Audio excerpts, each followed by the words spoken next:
استغفار جہاں گناہوں کی معافی ہے نا، وہاں یہ بہت سارے مسائل کے حل کی کنجی بھی ہے۔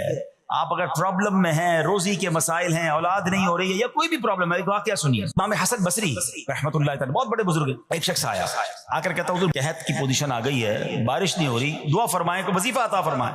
آپ نے فرمایا استغفار کرو، وہ چلا گیا۔ اچھا ایک بزرگ بیٹھے تھے ان کے پاس، حضرت ربیع بن صبیح رحمۃ اللہ، وہ دیکھ رہے تھے۔ دوسرا بندہ آیا، کہتا حضور تنگ دستی ہے، کاروبار میں ڈاؤن ہے، رزق میں تنگی ہے، آپ نے فرمایا استغفار کرو۔ تیسرا شخص آیا، کہتا حضور اولاد نہیں ہو رہی ہے، حصول اولاد کے لیے وظیفہ لینا ہے، فرمایا استغفار کرو۔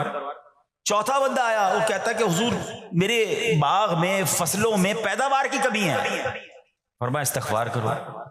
حضرت ربیع بن صبیح کہتے ہیں حضور پہلا بندہ الگ پرابلم لے کر آیا، دوسرا الگ، تیسرا الگ، چوتھا الگ، چاروں کو ایک ہی وظیفہ، استغفار استغفار۔ ہائے ہائے، بڑوں کی بڑی باتیں ہیں۔ قرآن میں بھی پڑھتا ہوں، قرآن آپ بھی پڑھتے ہیں، مگر دیکھو اللہ والے کیسے پڑھتے ہیں۔ کیا خوبصورت جواب دیا آپ نے۔ آپ فرماتے ہیں سورہ نوح پارہ 29 آیت نمبر 10 سے 12 کی آپ نے تلاوت فرمائی۔ اب ذرا قرآن سنیے گا۔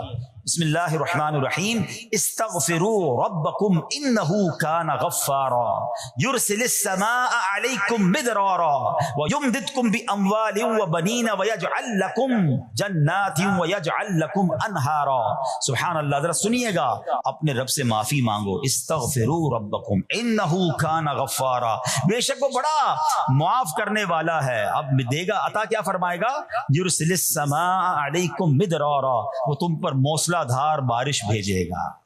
وَيُمْدِدْكُمْ بِأَمْوَالٍ وَبَنِينَ وَيَجْعَلْ لَكُمْ جَنَّاتٍ وَيَجْعَلْ لَكُمْ أَنْهَارًا، فرمایا اور مالوں اور بیٹوں سے تمہاری مدد فرمائے گا، اور تمہارے لیے باغات بنا دے گا، اور تمہارے لیے نہریں بنائے گا۔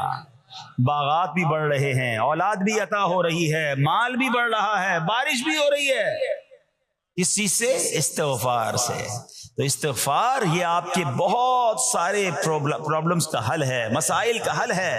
بس اپنی زبان استغفار سے تر رکھیں۔ اچھا پھر اس میں تھوڑی سی شرمندگی بھی ہو، ایسا نہیں کہ استغفار بھی ہو رہا ہے اور دماغ کہیں اور ہے، مسکرا بھی رہے ہیں، ہنس بھی رہے ہیں، اور استغفر اللہ، کسی سے معافی مانگتے ہوئے ہنستا ہے کیا بندہ؟ استغفر اللہ ربی من کل ذنب واتوب الیہ، یا اللہ میں اپنے سارے گناہوں سے تجھ سے معافی مانگ رہا ہوں۔ بہت سارے استغفار کے سیکھ ہیں، استغفر اللہ العظیم من کل ذنب عظیم، اے اللہ میں تجھ سے استغفار کرتا ہوں، وہ رب جو بہت عظیم ہے، اپنے سارے بڑے گناہوں سے میں استغفار کرتا ہوں۔ الگ الگ سیغوں سے اللہ کی بارگاہ میں استغفار کریں، ہو سکے تو کبھی گناہ یاد آئیں تو آنسو بھی بہہ رہے ہوں، مگر یہ استغفار اللہ کو بڑا پسند ہے۔